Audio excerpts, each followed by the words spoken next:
Alam mo, hindi mo deserve na lokohin at paiyakin. Hindi mo deserve na maramdaman na sa una ka lang papahalagahan. Hindi mo deserve kasi deserve mo na ingatan. Kaya sana, palayain mo na ang dapat palayain para wag masaktan ang iyong damdamin. Alam ko na hindi mo kaya na bitawan siya kasi sobra siyang naging mahalaga. Pero oras na para piliin mo naman yung sarili mo. Piliin mo naman ang makakabuti sa'yo. Alam ko na hindi madali na bitawan siya kasi sobra siya sa'yong naging mahalaga.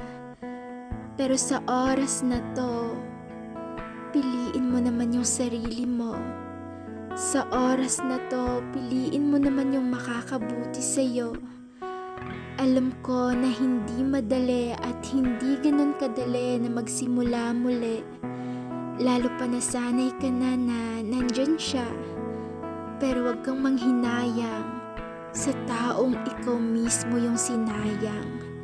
Kasi sa simula, diba, ikaw naman yung sinayang niya. Kaya wag ka namang hinayang pa kasi masakit yung sa part na ikaw na nga yung sinayang. Tapos ikaw pa yung nanghinayang. At mas masakit sa part na nanghihinayang ka sa relasyon yung dalawa. Pero siya ba? Natanong mo rin ba sa sarili mo kung nanghihinayang siya sa'yo?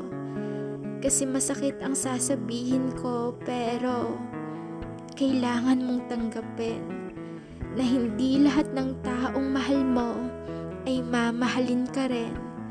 At hindi lahat ng taong minamahal ka ay hindi na magbabago pa. Maaring mahal ka niya pero noon yon, hindi na ngayon. Tanggapin mo na lang na iba na yung mahal niya. Tanggapin mo na lang na iba na yung nagpapasaya sa kanya. Oo, alam ko na hindi ganun kadali. Pero ano pa yung magagawa mo kung nakikita mo na wala nang pag-asa pa na magkabalikan kayong dalawa? Kailangan na lang i-accept kahit na ito'y masakit. Kailangan na lang mag-move on kahit hindi mo alam kung paano nga ba. Kung sa bawat minuto, segundo, oras ay siya ang naaalala mo.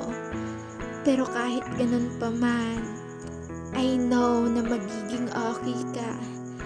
I know na dadating ang araw na magiging okay ka rin. I know na gigising ka sa umaga na okay ka na. Kaya i-enjoy mo lang yung proseso.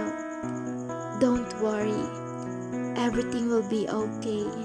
At yung nararamdaman mo ngayon, magiging okay din yan sa tamang panahon. Okay?